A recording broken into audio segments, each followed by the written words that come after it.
Bienvenidas y bienvenidos. Les presentamos una emisión más de Aprende en Casa, espacio diseñado por la Secretaría de Educación Pública para compartir aprendizajes. Las épocas y los sentimientos. Es el título de esta emisión dedicada a la asignatura de Lengua Materna Español, primer grado.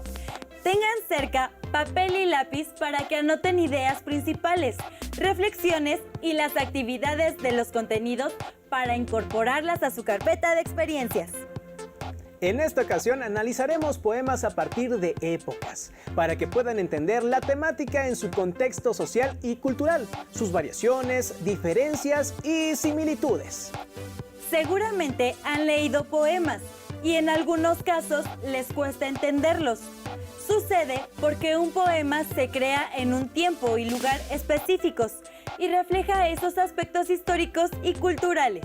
Además de expresar el sentir del poeta, nos enfrentamos a su estructura y al tipo de palabras usadas para crearlo. En el siguiente video, La guerra y la poesía, observaremos los motivos que pueden tener un poeta para escribir de cierta manera, la época en que escribe, la estructura que presenta su poema y las palabras usadas para construirlo. Les recomendamos tomar apuntes para que puedan realizar los ejercicios que plantearemos al final. ¿Lo vemos? Hola, bienvenidos a Lengua Materna Español. En esta ocasión conoceremos un poco sobre la vida de Miguel Hernández, poeta español del siglo XX. Comenzamos. El 30 de octubre de 1910, nace en Orihuela, Alicante, Miguel Hernández, en el seno de una familia de origen campesino. A los 9 años, Miguel Hernández inició su formación escolar. Sin embargo, a los 14 años tuvo que abandonar sus estudios para dedicarse al pastoreo debido a la crisis económica por la que atravesaba su familia. Cuidando el ganado escribió sus primeros poemas. Tenía el tiempo, la inspiración y el ambiente propicio para hacerlo. Las montañas, las cabras, el caminar y el pasto. En Orihuela frecuentó la tertulia literaria que se realizaba en la panadería de la comunidad, propiedad del padre de Carlos Fenol, y a la que también asistía Ramón Sijé, quienes fueron sus mejores amigos. En 1930 publicó sus primeros versos en el periódico El Día de Alicante y en el pueblo de Orihuela. La mayoría de sus poemas son romancillos, como Romancillo de Mayo, de octosílabos, como El Niño Yuntero, y heptasílabos, como Las Nanas de la Cebolla, etc. Pastoril, Miguel Hernández. Junto al río transparente, que el astro rubio colora y riza el aura naciente, llora Leda la pastora. De amarga hiel es su llanto, ¿qué llora la pastorcilla? Qué pena, qué gran quebranto, puso blanca su mejilla. Su pastor la ha abandonado, a la ciudad se marchó y solita la dejó a la vera del ganado. El 30 de noviembre de 1931, Miguel Hernández viajó por primera vez a Madrid. En enero se publicó un artículo del poeta en la Gaceta Literaria y en febrero una entrevista en Estampa. Hernández fue un joven interesado por la literatura. Garcilaso de la Vega y Luis de Góngora son autores que tuvieron gran influencia en sus versos, sobre todo en los primeros poemas que escribió en su juventud. El rayo que no cesa es considerada su obra maestra, libro que marca su madurez poética. La vida, la muerte y el amor son los ejes centrales del libro, que en su mayoría está compuesto por sonetos. Un soneto es una composición poética que consta de 14 versos en decasílabos, distribuidos en 2 cuartetos y 2 tercetos. La obra de Miguel Hernández es considerada una de las más importantes de la lírica española.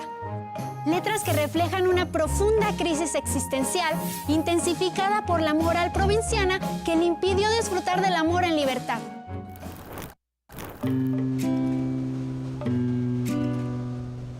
Tengo esos huesos hechos a las penas. Miguel Hernández.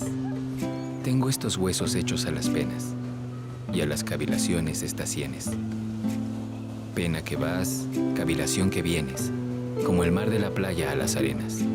Como el mar de la playa a las arenas, voy en este naufragio de vaivenes, por una noche oscura de sartenes, redondas, pobres, tristes y morenas.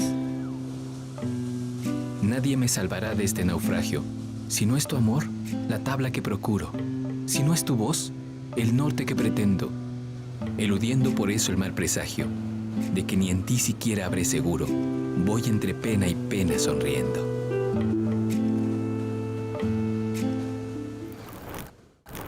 En 1936 estalla la Guerra Civil Española y Miguel Hernández se alistó como voluntario en el ejército republicano. Durante la guerra, cultivó la llamada poesía de guerra. Su fe republicana se plasmó en una serie de poemas reunidos en Viento del Pueblo, en el que incluyó Canción del Esposo Soldado dirigido a su mujer. Y otras composiciones representan símbolos de las ansias de libertad y de justicia, como el niño yuntero. En plena guerra, logró escapar brevemente a Orihuela para casarse con Josefina Manresa. Fue en 1938 cuando falleció su primer hijo, cuya muerte impregnaría de un tono melancólico a muchos de sus futuros poemas. Ese mismo año comenzó la escritura del cancionero y romancero de ausencias, donde plasma vehementemente el dolor de no estar con su familia y la angustia que le producían los efectos devastadores de la guerra. Escribió su obra, El hombre acecha, en la cual manifiesta su visión trágica y pesimista de la guerra. En la prisión de Torrijos, compone las famosas Nanas de la Cebolla, tras leer una carta donde Josefina le relata que lo único que tienen para comer ella y su hijo son cebollas hervidas y pan.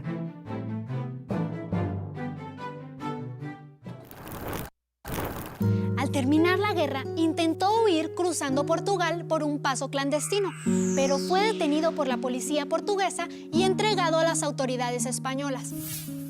El 28 de marzo de 1942, Miguel Hernández muere en la prisión de Alicante, España, a los 31 años. Los invitamos a conocer más sobre la obra de este autor español. Adiós. ¿Qué les pareció la vida de Miguel Hernández? Fue un poeta español que vivió en el siglo XX. Pertenecía a una familia pobre del campo. Influido por ese ambiente, escribió sus primeros poemas, que pertenecen al género pastoril. También escribió poemas que reflejan su sentir cuando fue voluntario con los republicanos durante la guerra de 1936 en España. A Hernández le gustaba escribir sonetos, es decir, poemas con 14 versos divididos en 4 estrofas, las 2 primeras de 4 versos, cada una, y las 2 últimas con 3 versos. Son versos en decasílabos, es decir, son 11 sílabas y por su naturaleza siempre riman. Como se dieron cuenta, sus poemas hablan del campo, del amor, la melancolía, la guerra y la tristeza. Todo eso influido por la época que le tocó vivir. Su poesía es de las más sobresalientes del siglo XX, Nanas de la Cebolla. Es un poema muy conocido, pues habla de cómo su mujer se alimentaba solo de cebollas y pan, teniendo que darle pecho a su pequeño de 8 meses. El poema refleja pobreza, lejanía, tristeza, amor por su hijo y a la vez esperanza. Para entender cómo se proyecta una época y los motivos para escribir un poema, les invitamos a observar el video. ¿Qué puedo decir de un poema? Pongan mucha atención. Bienvenidos. Hoy veremos algunas de las cosas que se pueden decir de un poema. Lo que veremos a continuación es un ejemplo de análisis de contexto de un poema, para que puedan comenzar a reseñar los poemas que más les gusten, o incluso de algunos que no les guste tanto. A lo mejor y después de analizarlo les empieza a gustar. Comenzamos.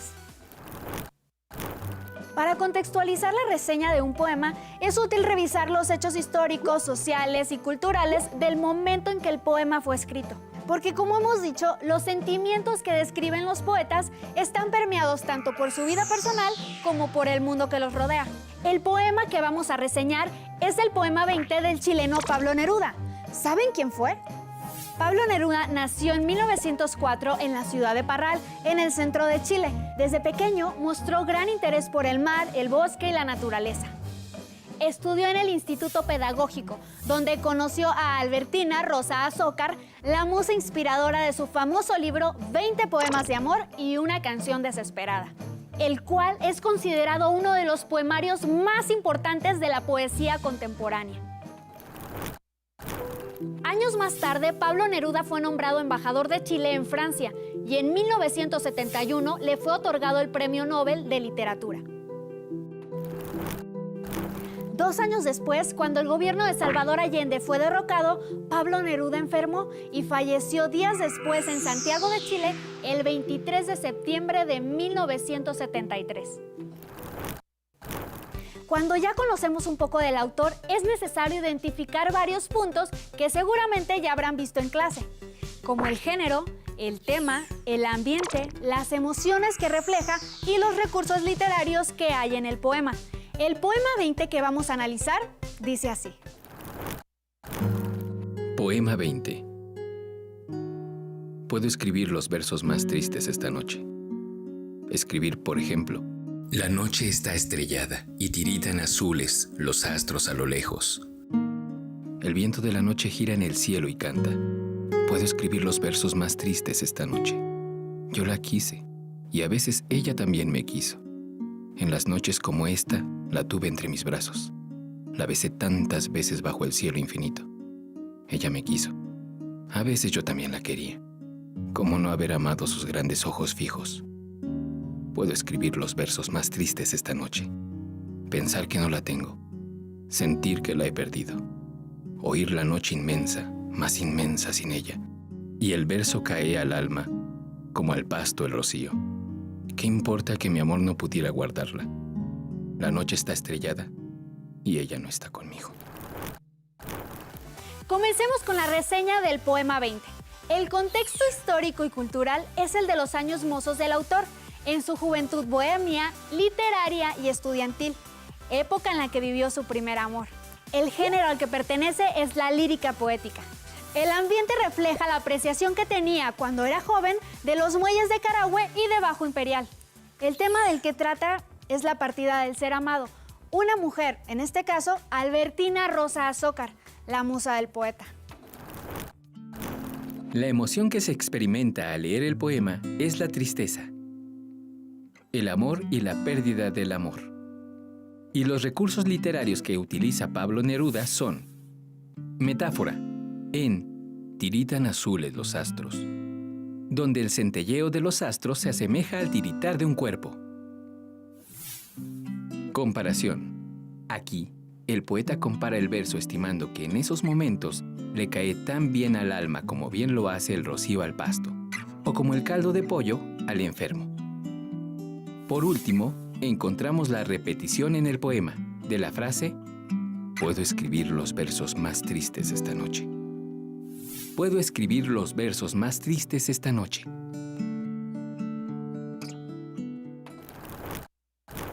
Espero que esta información haya sido útil. Ustedes también pueden ejercitar a hacer la reseña de un poema. De hecho, mi recomendación de hoy son 2 recomendaciones en una. La primera recomendación es que vayan a la biblioteca o busquen un poema en internet y traten de hacer una reseña con todo lo que han aprendido. La segunda recomendación es que escriban un poema. ¿Sobre qué lo quieren escribir?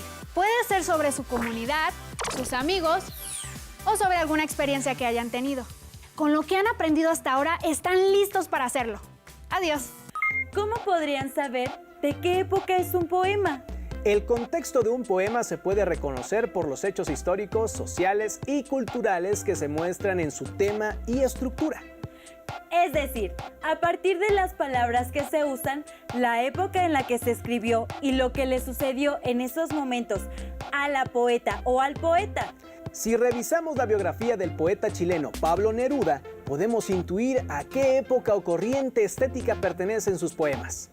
Neruda, con resabios del modernismo, perteneció al creacionismo y al vanguardismo, que son estilos y formas de construir y expresar temas y sentimientos. Como observaron, el poemario de Neruda, 20 poemas y una canción desesperada, es uno de los más leídos en todo el mundo, donde sobresale el poema 20, del que se habló en el video.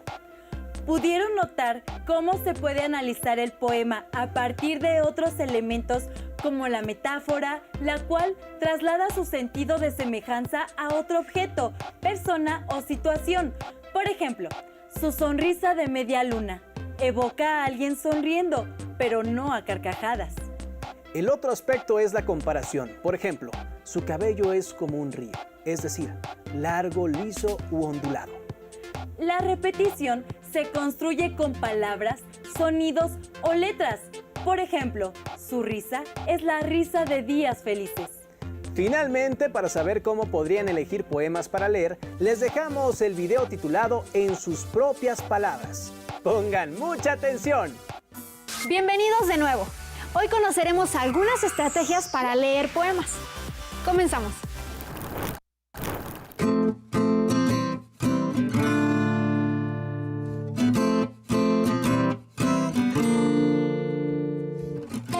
Para leer poesía, selecciona poemas de autores que llamen tu atención, que sean significativos para ti o que traten temas de tu interés. Tómate un tiempo, elige un espacio agradable para que puedas leer el poema de manera pausada y tranquila. Esto te ayudará a encontrar el mensaje, las emociones y el ambiente que el autor expresa. Identifica los recursos literarios que se utilizan en los poemas, como metáfora, hipérbole, repetición, rima, métrica o algún otro, para apreciar el valor estético del poema.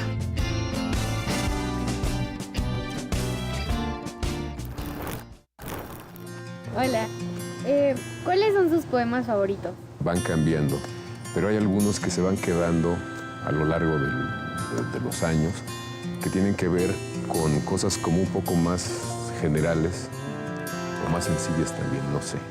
Hay un poema de mi infancia que me sigue gustando y es el que seguramente tú conoces, que empieza diciendo: verde que te quiero verde, verde viento, verdes ramas, el barco sobre la mar y el caballo en la montaña. ¿Qué dice? Todavía no sé qué dice, pero es un verso, un poema, parte de un poema de García Lorca que me gusta mucho. ¿Por qué ese poema es especial para usted? Por la sonoridad que tiene. Acuérdate que al principio la poesía era totalmente sonora. Era un recurso para fijar en la memoria ciertas cosas y a través de los sonidos, de las repeticiones, de las consonancias, se nos iban quedando, digamos, atrapadas en la oreja. Pero también hay imágenes fuertes como esta de estos versos que te digo, que no tienes muy bien claro qué te está diciendo, qué te está expresando. Verde que te quiero verde, pues dices, verde estaremos en el campo, pero cuando dice el caballo en la montaña, como que te va llevando a otras imágenes. Y yo creo que la poesía, más que decirte cosas muy exactamente, te deja las cosas medio ambiguas para que cada lector termine de escribir el poema. ¿Y cuáles son los poemas que más le gusta leer y por qué? Bueno, a mí me gustan mucho los poemas que tienen más sonoridad, obviamente. Y a partir de su experiencia, ¿qué recomendaciones daría a los adolescentes que apenas iniciamos en el mundo de la lectura de los poemas? Mira, yo no creo que haya como un camino siempre. Yo creo que uno tiene que leer los poemas que le gusten, los que te digan algo, los que suenen mejor en tu oído. Porque si uno dice, este poema, pues este me puede gustar a mí ahora. Como te decía al principio, cambian mis gustos con el tiempo. Depende de lo que me haya pasado últimamente, depende de lo que haya comido incluso. Hay poemas que son más propicios para uno. Es como la comida también. No te puede gustar siempre o el mole o la paella, ¿no? A veces te gusta una cosa, a veces otra, a veces solo un poco. Y yo creo que con los poemas ocurre lo mismo. Y yo a los jóvenes que me preguntan eso les digo, pues vayan a una librería, pidan una antología de poemas y cómprenla porque hay como muchos poemas, muchos poetas, muchos estilos, muchas intenciones, o de plano agarren a un autor y si algún poema al abrir el libro les llama la atención, pues ese libro podría ser o estar destinado para que lo lean. ¿Y qué obras poéticas y qué autores les recomendaría a los alumnos de telesecundaria? El telesecundario, bueno, hay libros, hay poemas que están en prosa, que yo creo que son muy interesantes por muchas cosas, por la emoción que nos provocan. Yo creo que los poemas, yo creo que la literatura en general no se mide o no debemos medirla por el tamaño, por el grosor de los libros, por las pastas duras o blandas, sino por la emoción que te provocan. Y si los jóvenes quieren leer un tipo de poemas o prefieren otro, que entren por esa puerta a donde sea. Porque la poesía, yo estoy seguro que te hace ver al mundo como con un ligero aumento de luz. ¿Qué le puede ofrecer un poema a las personas y a la cultura de una comunidad o de un país? La poesía es una especie de un disco duro que debemos nosotros siempre aprovechar para construir, digamos, la identidad mejor o de la mejor manera de un grupo, de un pueblo, de un país, de una región, porque cuando hablas tú de literatura no puedes pensar solamente en la literatura mexicana. La literatura mexicana está permeada por literatura inglesa, francesa, por muchas literaturas. Entonces, mientras nuestra memoria sea, ahora sí que una memoria extendida, pues vamos a poder nosotros definir mejor nuestro gusto y poder decir lo que nos tocó vivir en nuestro momento, por ejemplo, a partir de versos o de unos poemas que podamos escribir. Bueno, muchas gracias por la entrevista. Ya están listos para, con sus propias palabras, generar estrategias para leer poemas. Hasta la próxima. ¿Qué les parecieron las estrategias para leer poesía? Para elegir lo que quieren leer, tomen en cuenta cómo se sienten, el tema del poema, el poeta y la generación a la que pertenece. A la hora de analizar o querer entender el poema, es necesario considerar que muchas veces contienen temas que pueden parecer muy sencillos o complicados. Por eso se requiere leerlos varias veces para descubrir el humor y la sonoridad del poema, con las palabras que usa y el tema al que se refiere. Pueden empezar con alguna antología de poesía, con los poemas que vengan en su libro de texto o con algún libro de poemas que se encuentre en su hogar. Respondan a las siguientes preguntas.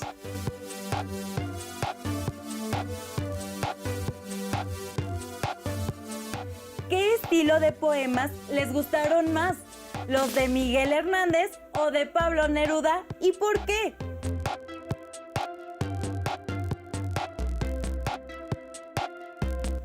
¿Cómo pueden saber a qué época pertenece un poema?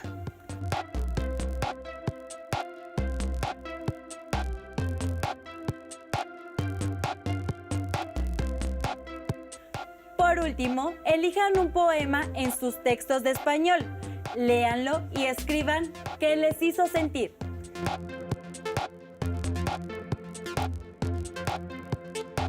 Integren las respuestas y guárdenlas en su carpeta de experiencias para después compartirla con su docente. Les invitamos a revisar en los libros del Rincón el libro Poesía Mexicana, antología esencial, compilada por el poeta mexicano Marco Antonio Campos. Ahí pueden leer poemas de algunos de los poetas mexicanos más importantes. Ha sido un gusto acompañarlos en esta sesión de Aprende en Casa. Los esperamos en la próxima. ¡Hasta pronto!